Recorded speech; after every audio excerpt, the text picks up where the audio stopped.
सद्गुरु दादा महाराज अप्पा महाराज की जय, ज्ञानेश्वर महाराज की जय, गणपति महाराज की जय, बोलो बंसी बिहारी लाल की।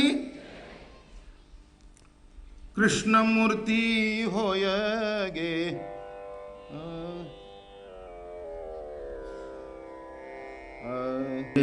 कळो आली सोय गे,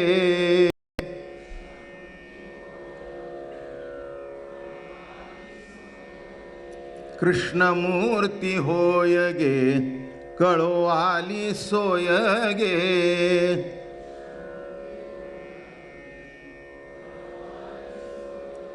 प्राणाचाही प्राण पाहता अर्धांगी रुक्मिणी विंजणे,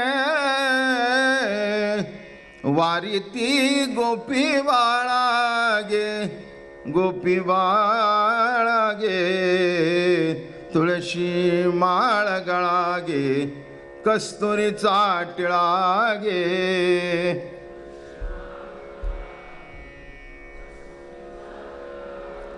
पितांबराची कास गे कसिली सावकाश गे,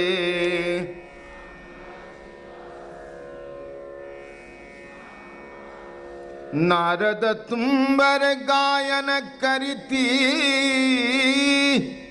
नारद तुंबर गायन करीती, पुढे निजदास गे पुढे निजदास गे, तुळशी माळ गळा गे कस्तुरीचा टिळा गे,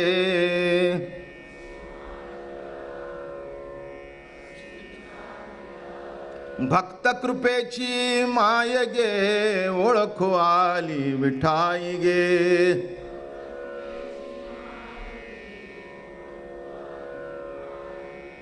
एका जनार्दनी विटे एका जनार्दनी विटे, जोडियले पाय गे तुळशी माळ गळा गे कस्तुरीचा टिळा गे,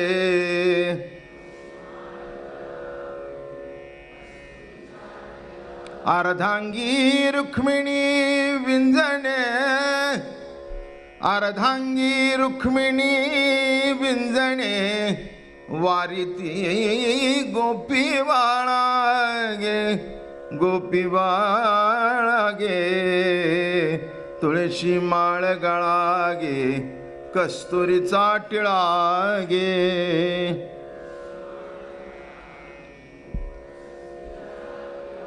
पुंडलिकावरती हरी विठ्ठल. ज्ञाने पण त्यामध्ये माधुर्य नसतं. काही वेळेला एखादी गोष्ट गोड होते पण मधुर नसते. जितकी साखर जास्ती घालाल तितकी गोड होईल पण मधुर होणार नाही. तसं दिसण्यामध्ये, असण्यामध्ये, बोलण्यामध्ये, चालण्यामध्ये, वागण्यामध्ये एक माधुर्य होतं. आणि म्हणून संपूर्ण कृष्ण चरित्रामध्ये, बाळलीलेमध्ये माधुर्य रसाला प्राधान्य आहे. भक्तीचं वर्णन करताना सुद्धा मधुरा भक्तीचं वर्णन केलेलं आहे. त्याच्यावर थिसिस सुद्धा लिहिले गेलेले आहेत, मधुरा भक्ती. तेव्हा नीट लक्षात घ्या की जीवनामध्ये केवळ एखादी गोष्ट गोड असून उपयोग नाही, तर माधुर्य पाहिजे. वागण्यात नुसती लीनता असून जमत नसतं, तर त्याच्यामध्ये माधुर्य पाहिजे. गाण्यामध्ये नुसते सूर असून उपयोग नाही, तर त्या गाण्यामध्ये माधुर्य लागतं. आणि असा त्या माधुर्याचा मूर्तिमंत पुतळा म्हणजे श्रीकृष्ण परमात्मा. म्हणून सर्वांना वाटत होतं त्याच्याकडे बघावं, त्याची बासरीचे सूर ऐकावेत. ऐकल्यानंतर तान भूक हरपत होती, नाही का? किती आश्चर्य आहे. लक्षात घ्या, सुरामध्ये सुद्धा फार मोठी ताकद असते, जबरदस्त ताकद असते. भगवंताच्या बासरी ते मग ती ताकद होती. त्याचं कारण असं होतं, भगवंताची बासरी, भगवंताचा अधर सुधा रस ताकद होती. अधर सुधा रस नाही का, पुणेकरांना माहिती असेल सुधा रस. आमच्या वारकऱ्या ती फार प्रख्यात आहे, कारण त्या पक्वांना करता विशेष काही लागत नाही. साखरेचा पाक केला, लिंब पिळली, जरा रंग वगैरे घातला की सुधा रस झाला. काही काही लोकांना इतका आवडतं तो सुधा रस की वाटी वाटी पितात, पण नुसता पाकच असतो, जास्ती काही खटपट नाही. पाक तयार करायचा, लिंबू पिळायचा, जरा रंग टाकायचा, नाही तर केशर टाकायचं, झाला सुधा रस.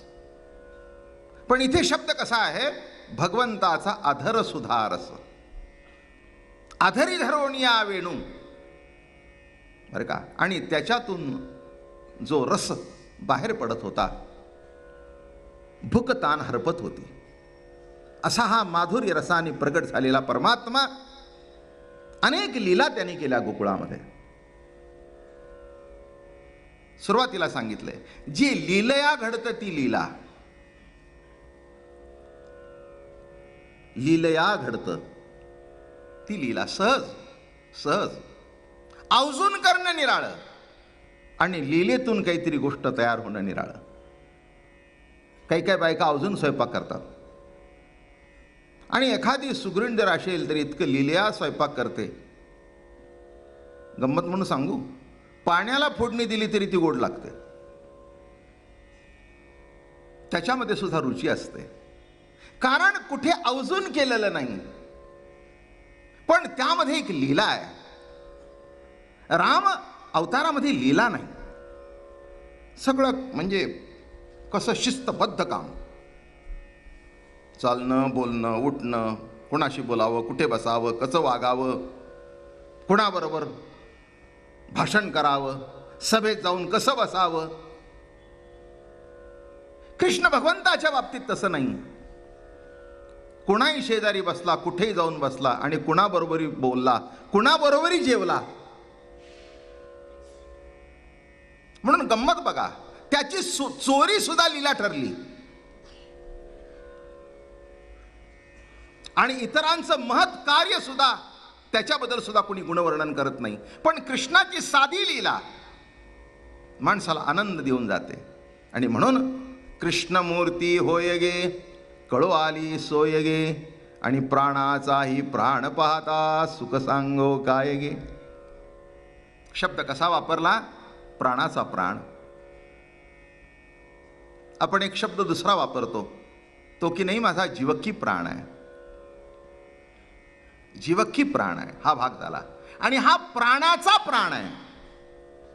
प्राणाचा प्राण असा जो परमात्मा, त्याला पाहिल्यानंतर काय वाटत असेल. एक लक्षात घ्या, आपल्याला प्राण तर दिसत नाही, पण आहे प्राणवायू. छातीवर खाली होते, दिसतो तो, जाणवतो, पण तसा दिसत नाही, दृष्टीगोचर नाही. पण नाकातून बाहेर पडताना, जाताना, येताना आपल्याला त्याची जाणीव होते. छातीचा भातावर खाली होतो, त्याची जाणीव होते. दिसत नाही, पण आहे. माझं बोलणं कळलं का? मला वाटतं देवाबद्दल असंच आहे, नाही का? जेव्हा त्याच्या निर्गुण स्वरूपाचं वर्णन केलं जातं तेव्हा असंच म्हटलं जातं, दिसत नाही पण आहे, बरं का? म्हणून प्राण जाताना दिसतो का कुणाला? बंद पडल्यानंतर कळतं की गेला, पण जाताना दिसतो का?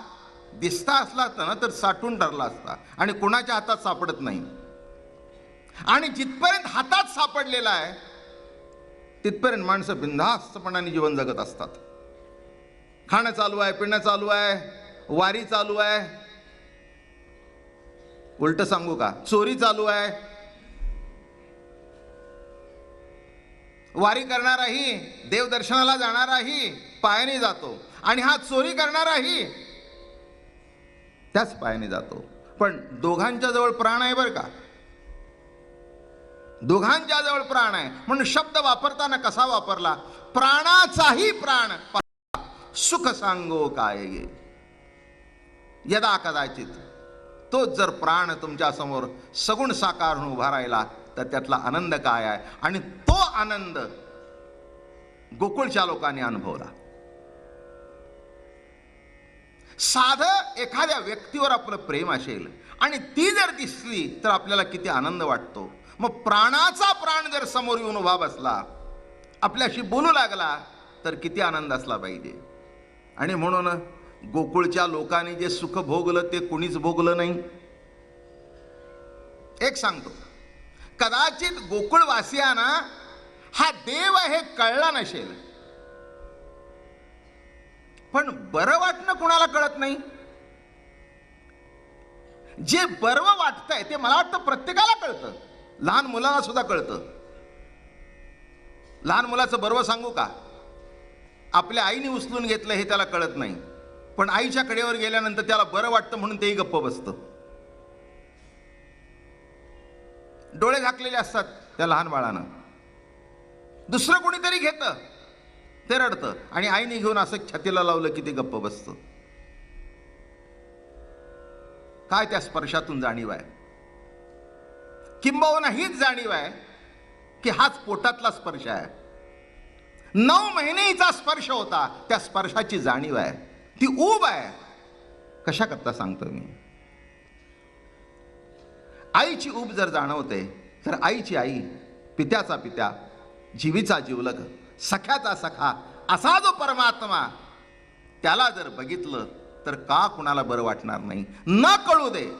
बाळाला कुठे कळलंय की आईने मला घेतल्यानंतर मला बरं वाटलं? नाही कळलं.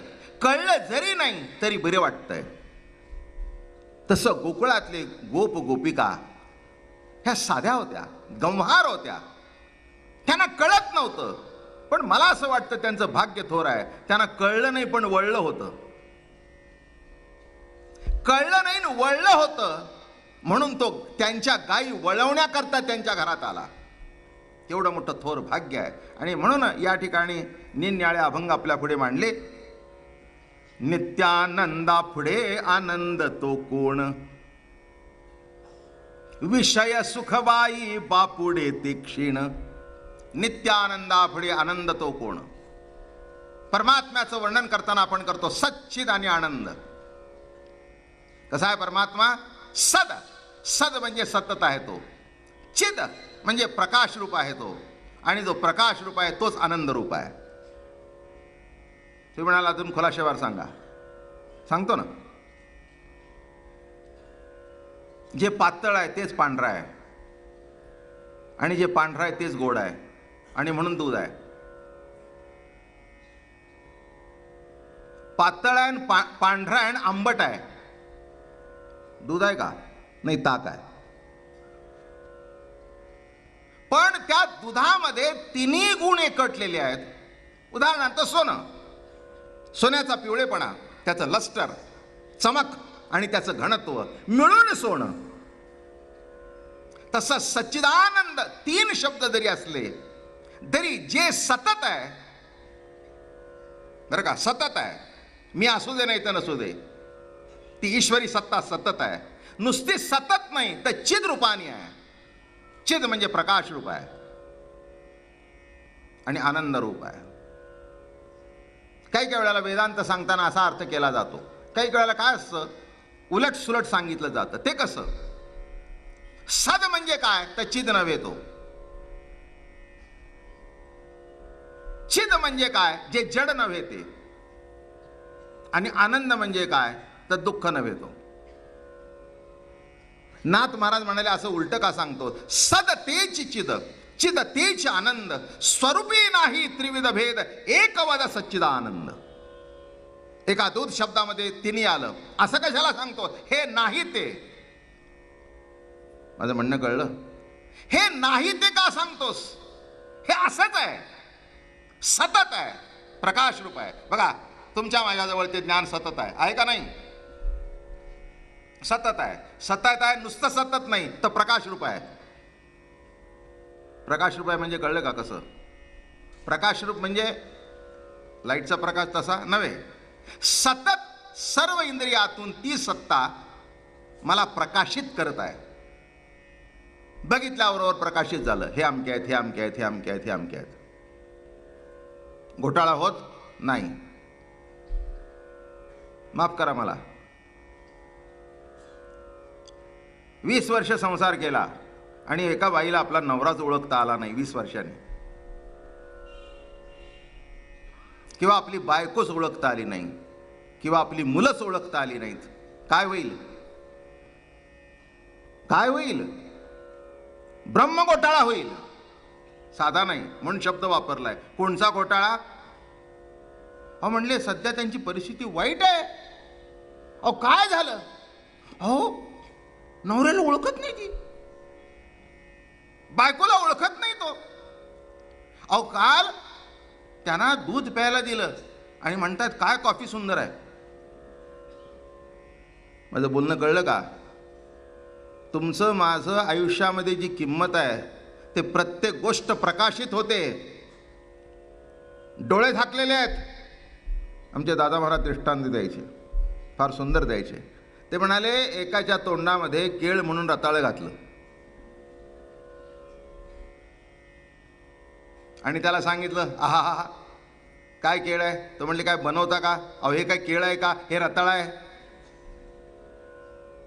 याचं काय झालं कळलं का तुम्हाला? त्या जिभेने प्रकाशित केलं.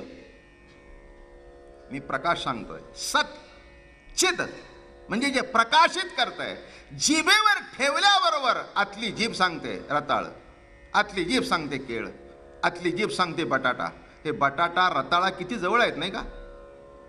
पण उपासाचा किस जर घरी केला, बटाट्याचा असेल तर खातो.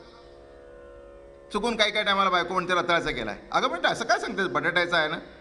आणि दुसरा रताळाचा फरक कळतो. आता मला सांगा, ह्या रताळ, हा बटाटा, हे आमकं, हे तोंडलं, हे बोंडलं, ही शेकट्याची शेंग, हां हे खारट, हे तुरट, हे रस कुठे साठवून ठेवलेत? तुम्हाला अजून कळतच नाही देवाची काय लीला आहे ती.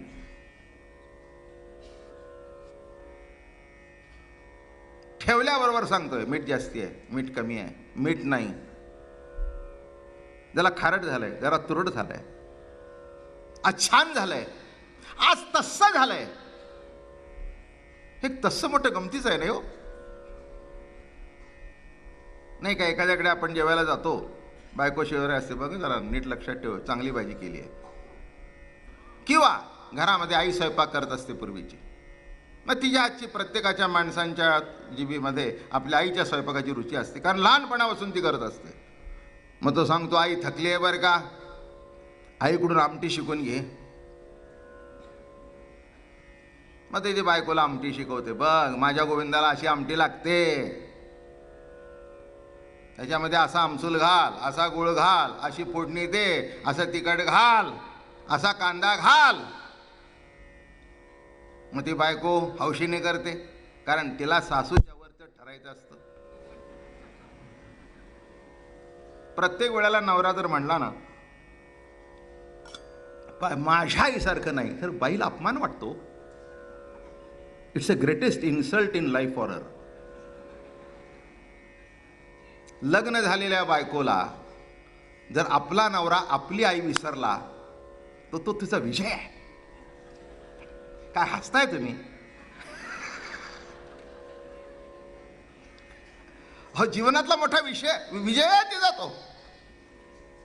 काय आणि मग ती अशी आमटी करते, जीव टाकून आमटी करते. आता जीव टाकून काही जमणार आहे का? आणि तो फुरका मारतो, मग ती त्याच्या तोंडाकडे बघत बसते, अशी बघते. काय कशी झाली आहे आईसारखी?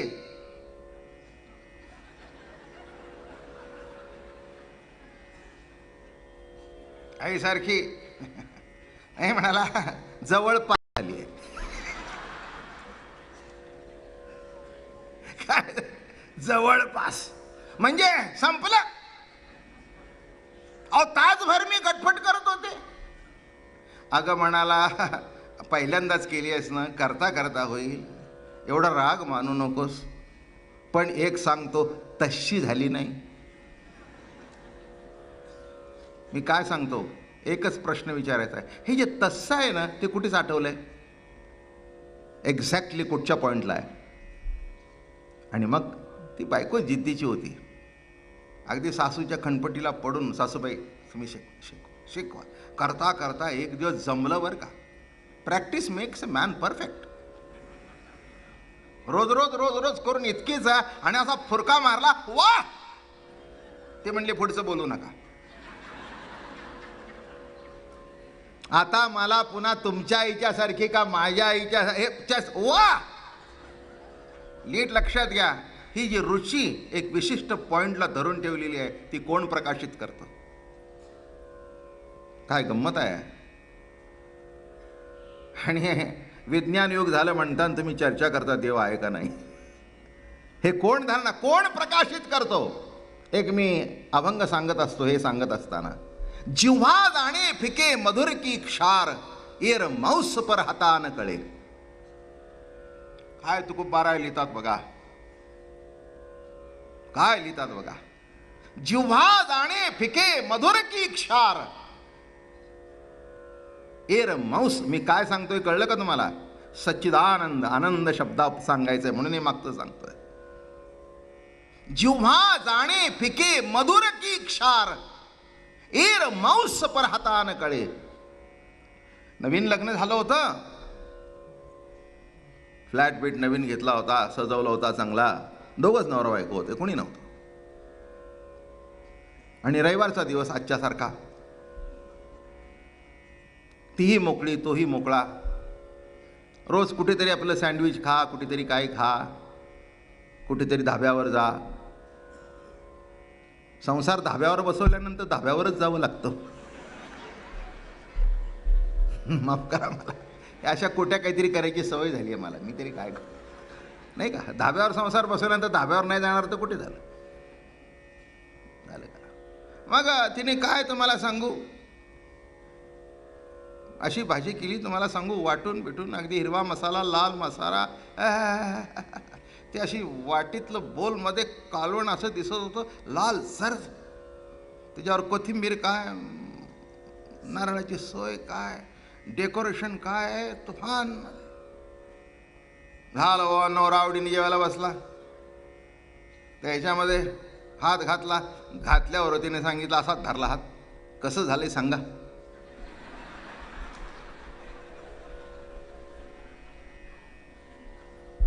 तो मोठा शिकलेला होता, MBA अमकं तमकं फार मोठा शिकलेला होता. कसं झालंय सांगा. म्हणले काही येडवेड लागलं काय तुला. अहो म्हणली मला वेड लागलं नाही, हेही मांस हेही मांस. मी तुकाराम महाराजांचा अभंग सांगतोय, हेही मांस हेही मांस. मग त्याला जर कळतंय तर याला का कळत नाही. तो म्हणला मलाही कळत नाही. बोलणं कळलं का. जिव्हा जाणे फिके मधुर की क्षार, एर मौस पर हाता न कळे. तो म्हणाला हात सोड, हात सोड. आणि इथे ठेवल्याबरोबर म्हणला अगदी सुंदर झालंय, पण इथेच ना आत घशात नाही. एवढाच पॉइंट आहे बघा जिभेचा. काय गंमत आहे नाही का, काय आश्चर्य आहे. आतमध्ये गेलं तरी कळत नाही, म्हणून मुलांना घशामध्ये औषधे जे टाकतात, म्हणजे ते सुद्धा कळलं पाहिजे ना. आपलं घशात टाकतं, माझी आई टाकते म्हणून मी परंपरा म्हणून टाकते असं नाही. घशामध्ये टाकल्यानंतर ते कळतच नाही. आणि इथे लागलं. जिव्हा जाणे फिके मधुर की क्षार. मग त्या जिभेवर ठेवल्याबरोबर सगळे डोळे झाकले तरी रस प्रकाशित होतात. बरोबर आहे ना. किती सांगू तुम्हाला. कानाली लांबून कोणातरी कॅसेट ऐकली, सांगताना भीमसेन, कुमार गंधर्व, अमकं तमकं, तो रामकृष्ण हरी, बाबा महाराज, ते अमकं, अमकी गाणारी, अमकी अमकी गाणारी. हे कुठे साठवून ठेवलंय. अहो बायका तर इतक्या हुशार असतात, जिना चढताना त्या चपल्याच्या आवाजावरून त्यांना कळतं.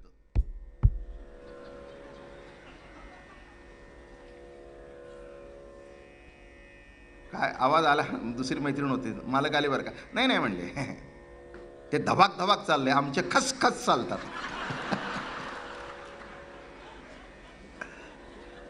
आता आनंदाबद्दल सांगतोय म्हणजे तुम्हाला आनंद देतच प्रवचन सांगितलं पाहिजे ना, का उगीच पेगण्याचं सांगू काय. तो आवाज सुद्धा, अहो काय गंमत आहे, बेलवरून सुद्धा ओळखतात. बेल विषय अमकाच आहे तमकच आहे. मी म्हटलं हे कुठे साठवून ठेवलं, कोणती फाईल. ऐकणं प्रकाशित होतं, रसविषय प्रकाशित होतो, स्पर्श जाणवला की प्रकाशित होतो. जर कळलं नाही हाताला, डॉक्टर म्हणतात आटपलं. अहो काही नाही, संवेदना सगळी गेली आहे. म्हणून तो पॅरालिसिसचा अटॅक आल्यानंतर ते काहीतरी चावी बी डॉक्टरचे असते त्यांच्या गाडीची, ते असं करतात. उठलं की आहे बरं आहे, काही नाही हो. मग पुन्हा ते एक हातोडा असतो रबरी, तोही मारून बघतात. कशा करता म्हटलं, स्पर्शातून स्पर्श प्रकाशित होतो, बघण्यातून बघणं प्रकाशित होतं, ऐकण्यातून ऐकणं प्रकाशित होतं.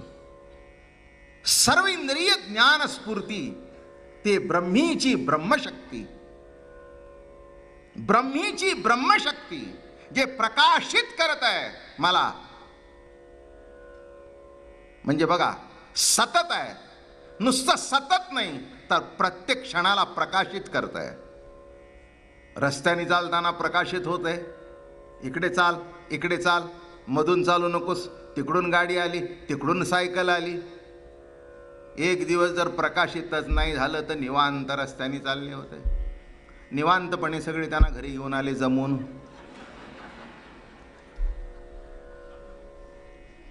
अहो काय प्रकाशित होतं, पुढे चालत असताना मागचं प्रकाशित होतं, असं फटकन बाजूला जातो. मला काही काही टायमाला मोठं आश्चर्य वाटतं बरं का. आमच्यासारखी माणसं अगदी चटकन पळत नाहीत, पण असं जर काही झालं ना, ते चटकन उडी मारतं बाजूला. ज्या म्हाताऱ्याला पाय उचलत नाही त्याला जर कळलं, ते असं कटकन होतं. मी म्हटलं हे एकदम तुम्हाला उचलून बाजूने कोणी ठेवलं. अहो म्हणले त्या वेळेला मलाही कळलं नाही. मग तुला कळलं नाही, तू उचलला गेलास. कोणीतरी उचलणारी प्रकाशित करणारी सत्ता आहे ना, का नाही. आता त्याला तू काय म्हणायचं ते ठरव, आम्ही काय म्हणायचं ठरवतो. कोणी फोर्स म्हणेल, कोणी काय म्हणेल. कृष्ण चरित्र सांगताना आम्ही त्याला, कृष्ण माझी माता, कृष्ण माझा पिता, बंधू भगिनी चुलता, कृष्ण माझा सर्व कोण आहे, माझा कृष्ण आहे. माझा जे सद आहे, जे चिद आहे, आणि तेच आनंद रूप आहे. आनंद रूप आहे. पण कसा आनंद आहे, सापेक्ष आनंद नव्हे, सतत आनंद स्वरूप असल्या कारणाने. संत हे सुद्धा सच्चिदानंद रूप असल्या कारणाने त्यांच्या आनंदामध्ये कधी विक्षेप होत नाही. आपलं थोडं काही झालं की आपल्या आनंदामध्ये विक्षेप होतो. 100 चांगल्या गोष्टी ऐका आणि एक वाकडी ऐकू द्या, म्हणजे मिठाचा खडा. कळलं, एक मिठाचा खडा पडल्याबरोबर दूध नासतं, तसं 100 मनासारख्या गोष्टी घडू दे, पण एक घडली, सच्चिदानंद स्वरूप जो परमात्मा आहे त्याची प्रतीती जर तुमच्या हृदयामध्ये प्रगट झाली तर जीवनामध्ये पुन्हा याचे सुख तुम्हाला कळल यावरी, मग दारोदारी न फिराल. काय लिहितात तुकाराम महाराज आपल्या गवळणीमध्ये, याचे सुख तुम्हा कळल यावरी, याचे सुख तुम्हा कळल यावरी, मग दारोदारी न फिराल. मग दारोदारामध्ये फिरण्याची काही आवश्यकता नाही, पण याचं सुख कळलं पाहिजे. एक उदाहरण सांगू का.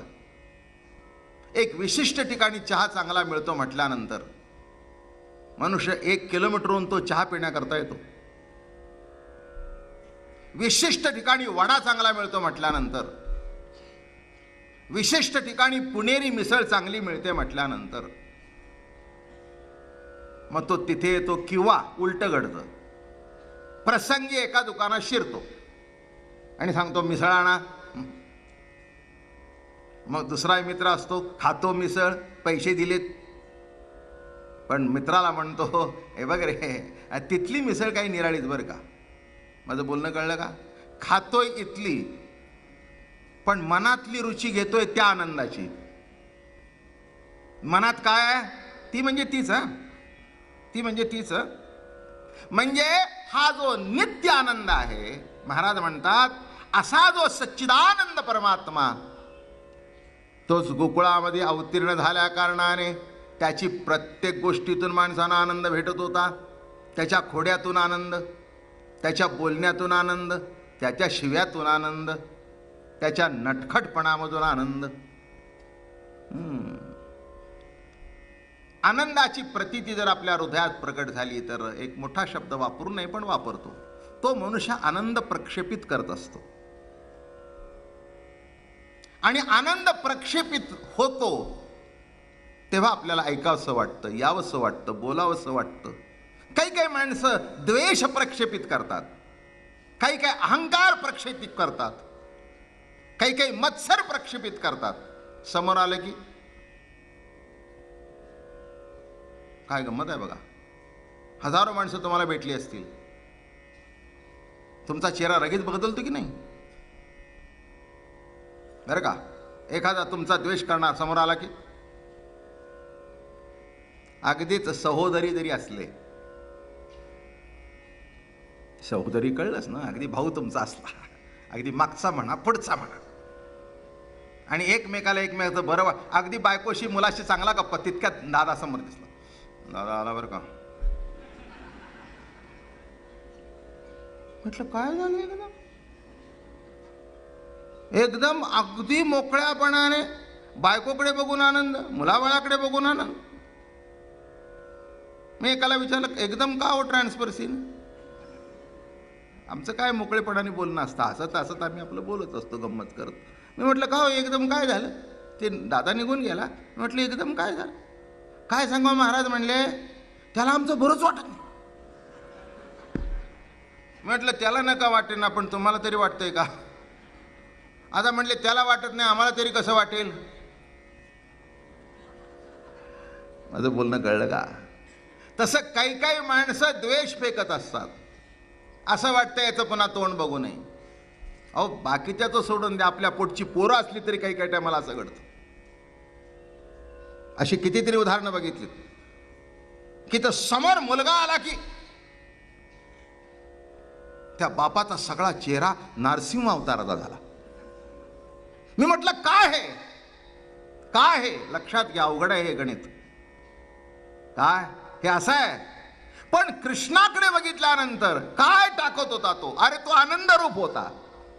संताकडे गेल्यानंतर आपल्याला आनंद का होतो? कारण संत हे सुद्धा सच्चिदानंद रूप आहेत, बरं का? आनंद घेऊन येतो. लक्षात घ्या. एक तुम्हाला वर्म सांगतो. आपण ज्ञानेश्वरी सांगतो किंवा गाथा सांगतो. या गाथ्याला आत्ता हार घातला, याची पूजा केली. काय तसं बघितलं तर हे पांढरा कागद आहे आणि 12 खडी आहे, काहीच नाही.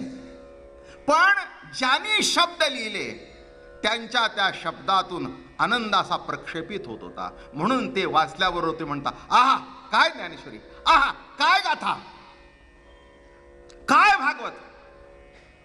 काय झालं याच्यातून? काय? किंवा एखादी शृंगारिक कादंबरी वाचली तर त्याच्यातून शृंगार प्रक्षेपित होतो. हे कसं आहे? शांताची आघरा, अद्भुत आला आहे पाहुणेरा. विषयाच्या मस्तकावर पाय देऊन शांत रस संत वाङ्मयातून प्रगट होतो आणि म्हणून आनंद देतो. विषय आनंद देत नाही तसं नव्हे, पण ते आनंद त्या वेळेपुरता आहे आणि त्यातली तळमळ संपत नाही. काही काही माणसांना खाण्याचा नाद असतो, असावा, काही वाईट नाही आहे. आणि जिलेबी अगदी 5-25 सुद्धा खातो, पण उठताना तोंड वाकडं करून उठतो. मला माहिती आहे, एका माणसाला जेवण झाल्यानंतर त्याला त्यांनी चांगला सुंदर विडा दिला. तो म्हणला, विडा कशाला देताय? म्हणला, विडा जर खायचा असता तर मग अशी जिलेबी खाल्ली नसती का? बोलणं कळलं. म्हणजे एवढ्या जरी खाल्ल्या तरी अजून जास्ती खाता आली नाही याचं दुःख असतंच. आवडीच्या गोष्टीचं असं होतं, आपलं होतं बाबा थोडं थोडं कधी कधी. आता कशाला तुम्हाला उगाच नावं ठेवू, आपलंही घडतं. मला काही 1-2 गोष्टी आवडतात. सांगू, नावच सांगू का? बर, करून आणू नका उद्या.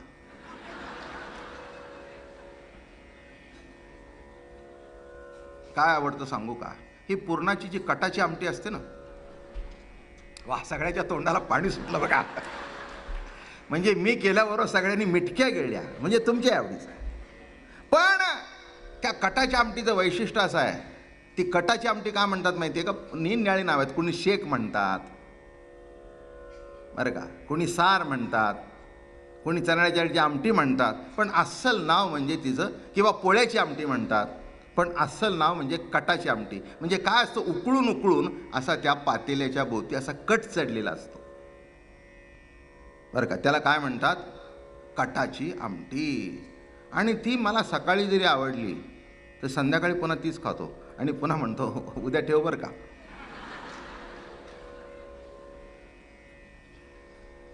तुम्हालाही ऐकून बरं वाटलं की महाराजही आपल्या ओळीतलेच आहेत. मी कधी म्हटलं की मी तुमच्या ओळीत नाही म्हणून? काय? हां.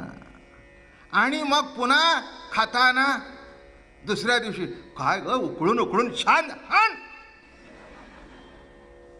मग पुन्हा ती संपल्यानंतर आता पुन्हा केव्हा करणार? खादलेसे खावे वाटे. खादलेसे काय म्हटलं मी? हां, म्हणजे विषयाचं स्वरूप असं आहे, पण याचे सुख तुम्हा कळल यावरी, आणि मग दारोदारी न फिराल. तेव्हा काय घडलं? ब्रह्मदेवाने एवढं जरी बघितलं तरी बाप ओळखता आला नाही. त्याचा आनंद निराळाच होता. कथा काय चालली आहे? ब्रह्मदेवाला आनंद कशात झाला माहिती आहे ना तुम्हाला?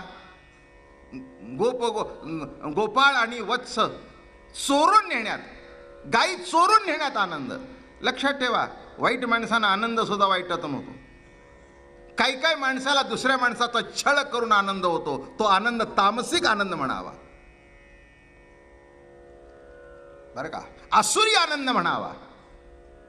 मला माहिती आहेत, काही काही मुलं शाळेमध्ये सुद्धा एखादा गुंड असा असतो आणि तो दुसऱ्या पोरांना इतका त्रास देतो की रॅगिंग बेगिंग चालतं ते काय, इतका त्या पोरांना त्रास देतात की तो शाळेत जायचं नको म्हणतो. म्हणजे त्याला त्रास होतो आणि याला आनंद होतो. तो आसुरी आनंद आहे. आणि आसुरी आनंदातून काही काळ जरी बरं वाटलं तर लक्षात ठेवा, तो तुमच्यातला आसूर तुम्हालाच खाऊन टाकील.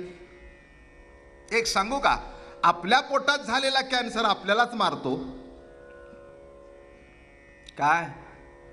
आपल्या पोटात झालेला कॅन्सर दुसऱ्याला मारत नाही, आपल्या पोटातला कॅन्सर आपल्याला मारतो. तसं आपल्यातली आसुरी संपत्ती आहे ती आपल्याला जाळून नष्ट करते. म्हणून ही प्रवचनं कीर्तनं एवढ्या करता आहेत की आपल्यातली ती आसुरी प्रवृत्ती कमी व्हावी आणि दैवी संपत्ती जागृत व्हावी. ब्रह्मदेव जरी देवाचा मुलगा होता तरी त्याला असं वाटलं ह्या देवाला शिकवावं म्हणून पळून नेलं. मग काल सांगितलं आपल्याला, सगळे आले आणि मग त्यांनी स्तुती सुरुवात केली. मोठ्या आवडीने प्रेमाने स्तुती केली की भगवंता, कृष्ण भक्ती विनतरला आहे कोण, द्यावा निवडून एकतरी. भिवसिंधू तरावया एकची उपाय, घ्यावे तुझे पाय वासुदेवा. आता प्रवचन करू लागला ब्रह्मदेव.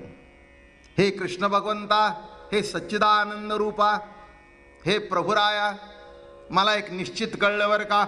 भवसिंधू तरावया एकची उपाय, ध्यावे तुझे पाय वासुदेवा. गोविंद गोपाळ वाचेसी निखळ, उद्धरे तात्काळ कली माझी.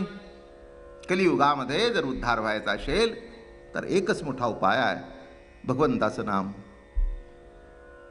दुसरं काही करू नका.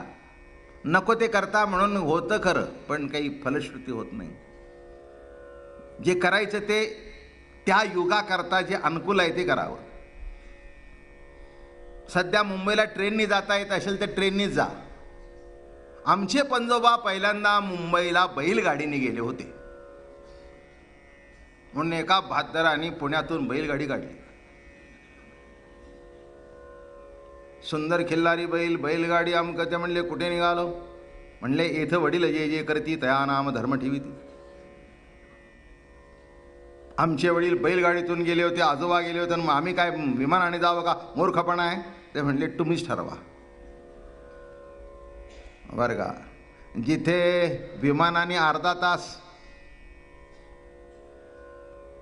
रेल्वेने 3.5-4 तास, सुपर एक्सप्रेसने रस्ता क्लिअर केला तर 2.5-3 तास, त्याच्याकरता 10 दिवस का? तसं योग, याग, जप, तप हे कृतयोग, त्रेतयोग, द्वापार युगामधली साधन आहेत. कलियुगी करावे हरीचे चिंतन. म्हणून इथे काय सांगतायत?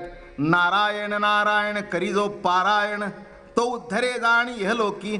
तुटती यातना कर्माच्या भावना, जडजीव उद्धरणा नामस्मरा. जडजीवांचा उद्धार करण्याकरता. हो, म्हणून गोपाळांना काय कळत होतं, काय ज्ञान होतं? पण मला असं वाटतं त्यांना एक ज्ञान पक्क होतं की या कृष्णाला सोडून गेले की त्रास होतो. मला वाटतं पुष्कळ झालं नाही का? ज्ञान ज्ञान तरी काय बरं का. विशेष विस्तार करून सांगणं भाग निराळा आहे, तो अभ्यासाचा भाग आहे. पण असायला पाहिजे तेवढं ज्ञान त्यांच्याजवळ होतं की याला सोडून जाऊ नये. आणि हे कळलं, याला सोडले की संकट येतात, आणि याला धरून राहिल्यानंतर संकट जरी आली तरी निवारण होतात. 2 भाग सांगितले. काय? सुखदुःख हा जीवनाचा प्रवाह आहे, त्याच्यामध्ये काही विशेष आहे याच्यातला काही भाग नाही. सुख असतं तसं दुःखही असतं. असं कोणी काही म्हणायची गरज नाही आहे की मी 1000 ज्ञानेश्वरीची पारायण केली म्हणजे मला त्रास होणार नाही. नाही, तसं काही नसतं बाबा. ज्यांनी ज्ञानेश्वरी लिहिली त्यांचा त्रास चुकला नाही तर तुमची 1000 करून कसा चुकेल? माझं बोलणं कळलं? ज्यांनी ज्ञानेश्वरी लिहिली त्यांचा त्रास चुकला नाही, मग तुम्ही म्हणाल 1000 पारायण करावे, नाही करावी. 1000 पारायण करून काय होईल? आलेल्या दुःखाला सामोरं जाण्याचं चिलखत अंगावर येईल. पुष्कळ झालं. युद्धाला जाताना युद्ध तर करायचंच आहे, पण चिलखत घातलं तर बाण येतो, लागतं, पण हृदयात जाऊन जीव जात नाही. तसं आध्यात्मिक ज्ञान, नामस्मरण एक करतं की बाण तर येणारच. अहो, ही बाकीची युद्ध संपतात.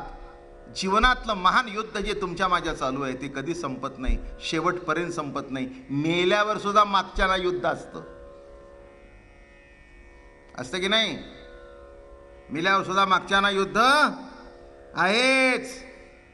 हो, सोनं कुणाकरता ठेवलं? तुझ्याकरता का माझ्याकरता? इस्टेट तुझ्याकरता का माझ्याकरता? नाही का? हा, अरे एवढे इस्टेटवर हक्क चालतोस, मग कुठे गेला होता? शेवटी मिस केलं ना. तो म्हणला करत होता तू, तरी औषध आणून मी देत होतो, मग पाजायला का थांबत नव्हतास? भाऊबंदकी काय म्हटलं मी? थांबतं काय हे? हां, म्हणून एक लक्षात ठेवा, सुखदुःख हा जीवनाचा भाग आहे. पण जेव्हा नामस्मरण करतो, एक लक्षात घ्या, मला तर असं वाटतं अध्यात्म कराल ना तेव्हा हसण्याची क्षमता वाढेल. आणि मला वाटतं दॅट्स मोर देन इनफ. जे जे जीवनामध्ये येईल त्याच्यामध्ये कौतुकाने रमणं. मी एक दृष्टांत सांगितला होता मागे. कौतुक तुप आहे संचिताचे. फार मजेदार दृष्टांत आहे. एक मोठे सत्पुरुष माझ्याकडे होते त्यावेळेला. असेच आळंदीला बसलो होतो आम्ही, आणि मला म्हणाले, बाबा महाराज, या तुकाराम महाराजांच्या कडव्याचा अर्थ कसा तुम्ही कराल? कौतुक तुप आहे संचिताचे. संचिताकडे कौतुकाने कसं पाहावं एखादं दुःख आलं तरी? मी म्हटलं, बाबा जास्ती काही मला कळत नाही, पण एखादं वाईट संचित जरी असलं तरी त्याच्या मागे कोण आहे, तो करणारा कोण आहे हे कळल्यानंतर ते म्हटले माझ्या काही लक्षात येत नाही. मग त्यांना मी एक दृष्टांत दिला. म्हटलं, तुमचा नातू आहे का? ते म्हणले आहे. नातू आहे म्हणाले. आणि म्हटलं, परवा तुम्ही मला गोष्ट सांगितली हसत हसत, काय आमचा नातू असा दंगा करतो बाबा महाराज? अहो, नवीन आणलेली कपाशी धक्का मारून फोडून टाकली. कौतुक आहे संचिताचे. नाही कळलं काय म्हटलंय मी? त्या फुटलेल्या कब्बशीकडे सुद्धा ही गड्यानी फोडली नाही, ही सुनेनी फोडली नाही, ही माझ्या नातवानी फोडली आहे. हे म्हटल्यानंतर त्या फुटलेल्या कब्बशीकडे सुद्धा कौतुकाने पाहतो. तसे हे जे सुखदुःख आहे त्याच्या मागे कृष्ण आहे. घागरीवर दगड पडला खरा, पण मारणारा कृष्ण आहे हे कळल्यानंतर त्या दगडाचं सुद्धा कौतुक. ते उठले, म्हणले बाबा महाराज फारच आनंद झाला, म्हणले अर्थ सुटला. माझं म्हणणं कळलं? कौतुक आहे. हां, मग तितक्यात मंडळी आल्या. नातवानी फोडली ना 200 रुपयाची कब्बाशी. फोटो दे, फोटो दे, तुला काय करायचं आहे त्याच्याकरता मी आहे. आता म्हणणं कळलं का? कर्म तेच असतं, पण कुणाकडून घडलं याला महत्व आहे. तसं तुम्ही ह्यानी म्हणता, त्यांनी म्हणता, त्यांनी म्हणता, सर्वांना दोष देण्यापेक्षा कर्म ज्याच्या सत्तेतून प्रगट होतंय त्या सत्तेकडून घडलं म्हटल्यानंतर त्या फुटलेल्या कब्बशीत सुद्धा आनंद होईल. आणि तो सगळ्यांनाही सांगत होता, आमच्या नातवानी फुटली. कौतुक आहे संचिताचे. तेव्हा आध्यात्मिक माणूस त्याला म्हणावं की वाईट गोष्टीकडे सुद्धा जो कौतुकाने पाहतो तो. आणि कृष्णाने संपूर्ण जीवन कौतुकाने बघितलं. खेळामध्ये कौतुक, चोरीमध्ये कौतुक, सगळ्यामध्ये कौतुक. आणि म्हणून इथे तेच सांगतायत, त्या नारायणाचं स्मरण केल्यानंतर नामा म्हणे माझी केचर माऊली, कृपेनी दाविली वाट मज, धन्य ते गोप त्यांच्या गायी, धन्य हेची मही ब्रह्मा म्हणे, विश्वात्मा जो हरी क्रीडे आवनात, तृणादी समस्त धन्य धन्य. या वनामध्ये जी क्रीडा चालली आहे ते सगळे धन्य. इथलं तृण धन्य बरं का, इथली माती धन्य. धन्य गोवर्धन, धन्य वृंदावन, वृक्षादी पाषाण धन्य धन्य. धन्य हे गोकुळ, धन्य हे गोपाळ, वृजवासी सकळ धन्य धन्य. मी काय सांगतोय? हे जे सांगतोय ना, ही ब्रह्मदेवाची स्तुती सांगतोय, फक्त विस्तार करून सांगतोय. धन्य ती यशोदा स्तनदे मुकुंदा, धन्य तुची नंदा त्रैलोक्यात, ब्रह्म सनातन वेदासी नकळे, गड्या संगे खेळे अरण्यात. विश्वाचा जो बाप नंद त्याचा पिता. काय कौतुक आहे!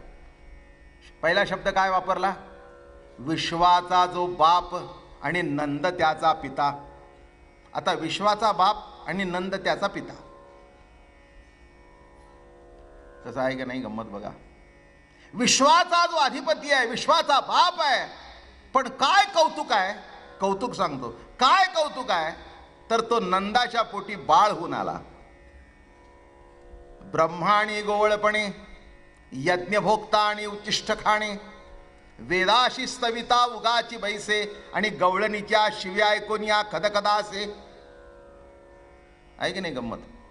वेदाने स्तवन केला तर गप्प, पण गवळणीच्या कौतुक किती आहे. म्हणून या ठिकाणी म्हणतात, विश्वाचा जो बाप नंद त्याचा पिता, यशोदेसी माता म्हणत असे, सद्गदित कंठ नेत्री जळवाहे, नामा म्हणे काय मागत असे. ब्रह्मदेवाचा कंठ सद्गदित झाला. जाणवलं की आपल्या बापाला आपण ओळखलं नाही. असंच आहे, आपणही ओळखायला पाहिजे. आपला बाप ओळखायला पाहिजे, आपली आई ओळखायला पाहिजे, आपलं जीवन ओळखायला पाहिजे, तर बरं आहे सगळं. नाही तर केलं म्हणून काय झालं? काय उपकार केले का? अहो, तुम्हाला आई वडिलांनी एवढं शिकवलं म्हणून काय झालं? शेजारचा मुलगा शिकला नाही का? तुम्ही शिकवलं म्हणून काय झालं? अरे बाबा, तुला लहानपणी सुंदर कपडे घेतले म्हणून काय झालं? होता पैसा म्हणून घेतले. असेही सध्या भरपूर आहेत. त्याला काही तोटा? तुम्ही कितीही करा, त्याचं कौतुक म्हणून इथे सांगतायत. लक्षात घ्या, दिसणारा आई वडील जे करतायत त्याचं कौतुक वाटत नाही, तर न दिसणाऱ्या देवाने जे केलंय त्याचं कौतुक केव्हा वाटायचं? एवढंच त्रिराशिक मांडा. बोलणं समजलं का? दिसणाऱ्या आई वडिलांनी जे केलेलं कौतुक आहे ते जर बघायला आमच्याकडे डोळे नाहीत, तर न दिसणारा जो देव आहे त्यांनी जे देहाच्या रूपाने कौतुक मांडलंय ते कसं कळावं? आणि शेवटी इतुके मागत असे तुझ, वनी जन्म देई मज, सुखे करोनिया राहीन, तुझे चरण पाहीन. काय म्हणतायत? हे कृष्ण परमात्म्या, मला पुढचा जन्म ब्रह्मदेव म्हणून नको, या वनात गोपाळ म्हणून दे. कारण ब्रह्मदेव म्हणून तुम्हाला जन्म देशील आणि मनामध्ये नाना तऱ्हेचे विकल्प येतील. आत्ता आला तसा. बघणं देवा काय गंमत आहे, तुला डोळ्याने पाहून कळला नाहीस तुम्हाला. मी तुझी परीक्षा बघायला गेलो, पण या गोपाळांचं भाग्य किती आहे, या वनात राहणाऱ्या या लोकांचं भाग्य किती आहे की त्यांनी तुला बघितला आणि काय घडलं. देखिला डोळा बैसला मनी, देखिला डोळा बैसला मनी, तोची वदनी उच्चारी, तोची वदनी उच्चारी, देखिला डोळा बैसला मनी. काय घडतं, एखाद्या वेळेला डोळ्याने बघावं आणि मनामध्ये बसून जावं, आणि मनामध्ये बसल्यानंतर ते हटवणं इतकं सोपं नाही आहे, आणि जे मनाला आवडतं तेच मनामध्ये बसतं. तसंही परमात्म्या, तुझ्या चरणी एकच प्रार्थना आहे, हे संकल्प विकल्प करणारं मन नको, तुझ्या कृपेने मन उन्मन कर. गोष्ट सांगू का? बुद्धी बोध व्हावी, चित्त चैतन्य व्हावं आणि मन उन्मन व्हावं. ह्या स्टेप्स आहेत. चित्त काय व्हावं? चैतन्य व्हावं. मन काय व्हावं? उन्मन व्हावं. बुद्धी काय व्हावी? बोध व्हावी. आणि हे झाल्यानंतर जे समाधान तेच मागतोय. सुखे करुनी राहीन, तुझे चरण पाहीन, बहुत शिणलो आता तुझ पासी आलो. ब्रह्मदेव सांगतोय, खूप थकलो रे बाबा, खूप थकलो. ठाकलो से द्वारी, उभा याचक भिकारी, मज भीक काही देवा, प्रेम भातुके पाठवा. काय तुकाराम महाराज म्हणतायत, एक सांगू का? सगळं जर घात करत असेल, चांगलं चाललं असेल तर घात होतो, ते बुद्धीने. दुर्बुद्धी ते मना, कदा नुपजो नारायणा, नुपजो नारायणा, कदा नुपजो नारायणा. अरे नारायणा, ही दुर्बुद्धी देऊ नकोस मला.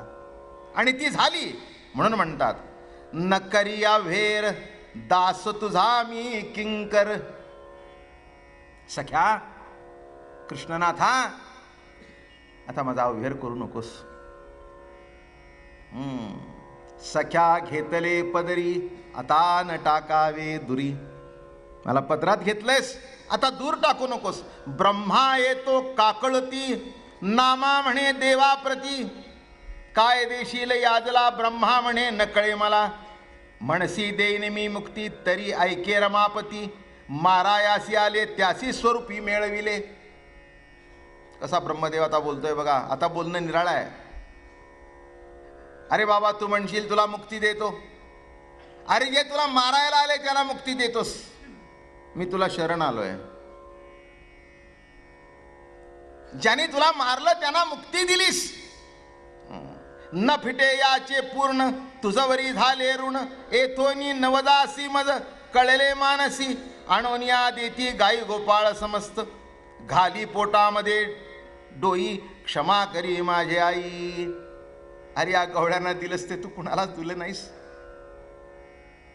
मुक्ती दिलीस, त्यांना लांब केलंस, पण या गवळ्यांना जी भक्ती दिलीस ती कुणाला दिली नाही. आणि असं म्हणून ब्रह्मदेव पोटात शिरला. पोटात शिरला म्हणजे कळलं ना, आपलं मूल येतं ना आपल्या पोटाशी शिरतं, पदराखाली शिरतं, मिठी मारतं. घाली पोटामध्ये डोई, क्षमा करी माझी आई. आज्ञा घेऊन या गेला, नामा म्हणे स्वस्थळाला. असा जो ब्रह्मदेव मनामध्ये विकल्प झाला आणि देवापासून दूर गेला. आपण ही प्रार्थना करू या ब्रह्मदेवाची गोष्ट ऐकून की देवा, इतका त्याच्या पोटी येऊन सुद्धा पहिली ओवी सांगितली होती, ब्रह्मा माझ्या पोटीचे बाळ, त्याचे लळे पुरवी मी सकळ, परी भक्ताईसा प्रीती कल्लोळ तेथ नाही. ब्रह्मदेव माझ्या पोटी आला तरी त्याला प्रेम कल्लोळ नाही, म्हणून विकल्प आला. तर प्रार्थना करूया. ती 3-4 दिवस ब्रह्मदेवाची कथा ऐकली, त्याला प्रार्थना करूया की हे नको ब्रह्मज्ञान आत्मस्थिती भाव. किती गोड अभंग आहे. नको ब्रह्मज्ञान आत्मस्थिती भाव, मी भक्त तू देव ऐसे करी. दावी रूप मज गोपिका रमणा, ठेवू दे चरणावरी माथा. हे गोपिका रमणा, मी भक्त असावं, तू माझा देव असावं. नको ब्रह्मज्ञान आत्मस्थिती भाव, ते ब्रह्मज्ञानही नको आणि ती आत्मस्थिती नको.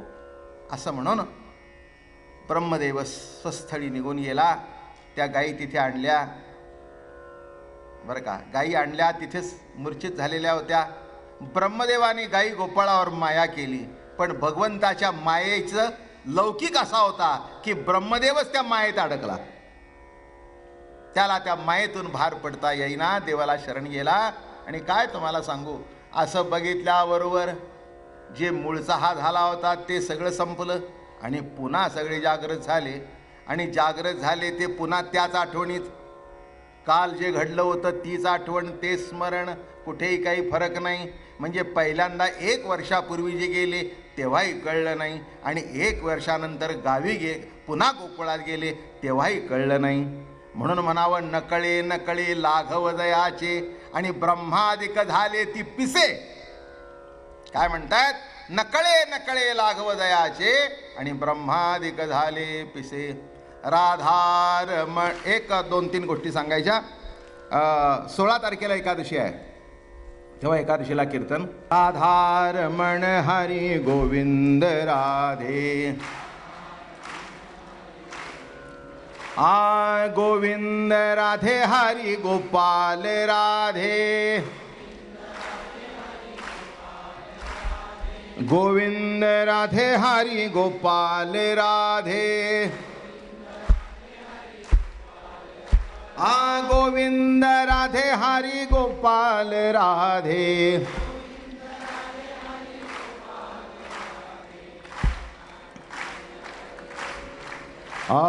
राधारमण हरी गोविंद राधे. बोला, राधारमण हरी गोविंद राधे. गोविंद राधे हरी गोपाल राधे. गोविंद राधे हरी गोपाल राधे. राधारमण हरी गोविंद राधे.